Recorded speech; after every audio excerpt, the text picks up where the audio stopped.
Assalamualaikum warahmatullahi wabarakatuh.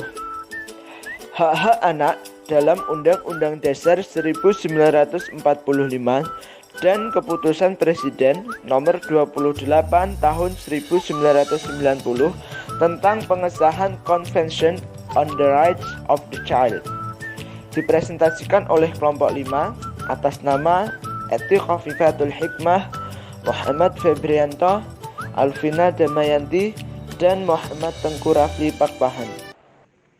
Selanjutnya, fokus pembahasan kami di sini meliputi 3 hal. Yang pertama ialah keterkaitan substansi Undang-Undang Dasar 1945 dengan Keputusan Presiden Nomor 28 Tahun 1990.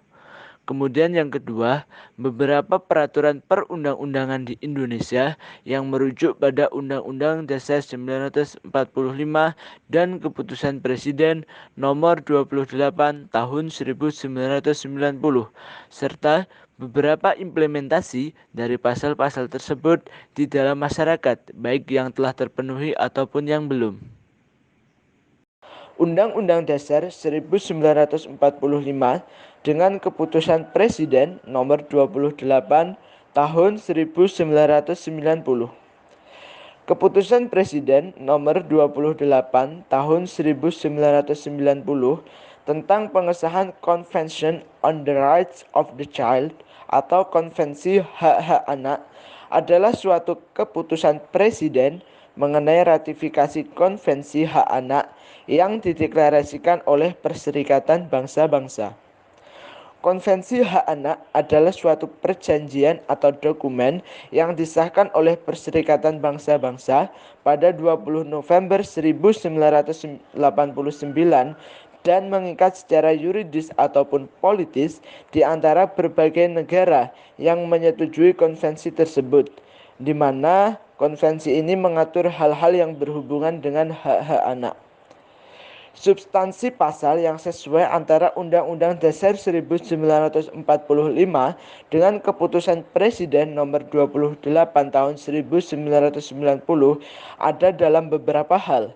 Di antaranya ialah seperti pengaturan tentang hak-hak anak dalam Undang-Undang Dasar 1945 diatur dalam pasal 28B ayat 2 yang mana dikatakan setiap anak berhak atas kelangsungan hidup, tumbuh dan berkembang, serta berhak atas perlindungan dari kekerasan dan diskriminasi. Selain itu, dalam pasal 34 ayat 1 juga dijelaskan bahwasannya fakir miskin dan anak-anak yang terlantar dipelihara oleh negara. Selanjutnya, aturan tersebut selaras dengan Konvensi Hak Anak PBB, yang mana disebutkan dalam beberapa pasal, diantaranya perlindungan dari kekerasan pada pasal 19 ayat 1. Negara-negara peserta akan mengambil semua langkah legislatif, administratif, sosial, pendidikan untuk melindungi anak dari semua bentuk kekerasan fisik dan mental, cedera ataupun penyalahgunaan, penelantaran atau perlakuan salah satu eksploitasi, termasuk penyalahgunaan seksual, sementara berada dalam asuhan orang tua, wali, atau orang lain yang memelihara anak. Selanjutnya, diskriminasi pada pasal 2 ayat 1. Negara-negara peserta akan menghormati dan menjamin hak-hak yang dinyatakan dalam konvensi yang sekarang dari setiap anak dalam jurisdiksi mereka tanpa diskriminasi dalam bentuk apapun, tanpa dipandang ras, warna kulit, jenis kelamin, bahasa, agama, keyakinan politik, dan pendapat-pendapat lain. Kelangsungan hidup dan pengembangan anak pada pasal 6 ayat 2. Negara-negara peserta akan menjamin sampai batas maksimal kelangsungan hidup dan pengembangan anak. Beberapa peraturan perundang-undangan yang merujuk pada UUD 1945 dan Kepres nomor 28 tahun 1990 diantaranya 1. UU nomor 35 tahun 2014 tentang perubahan atas Undang-Undang Nomor 23 Tahun 2002 tentang Perlindungan Anak yang terdapat pada pasal 4 dan pasal 8.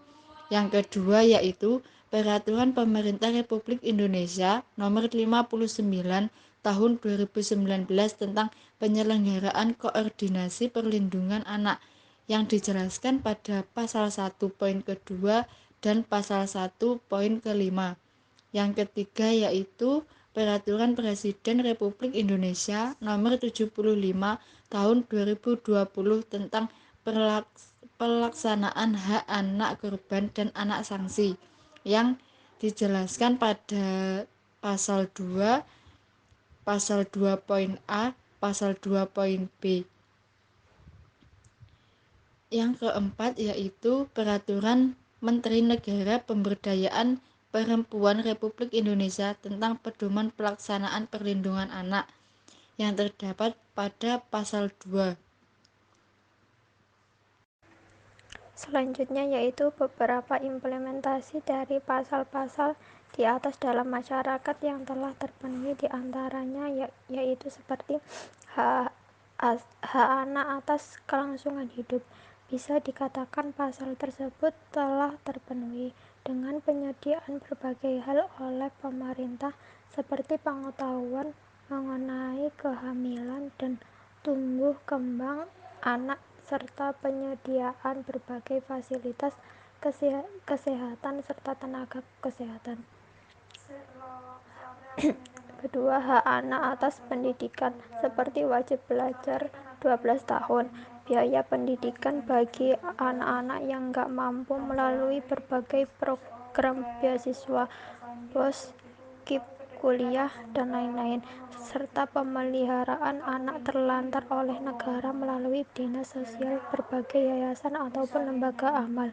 Ketiga, hak anak atas pengetahuan. Setiap anak memiliki hak untuk berkomunikasi dan mendapatkan pengetahuan teknologi demi kemajuan zaman.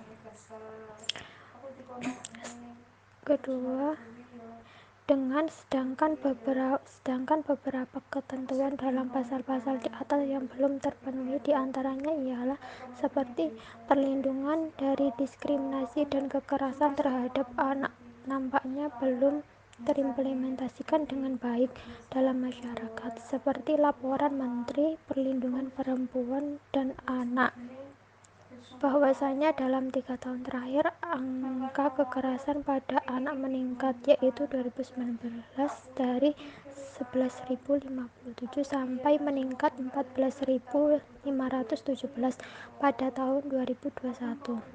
Sekian dari kelompok kami. Wassalamualaikum warahmatullahi wabarakatuh.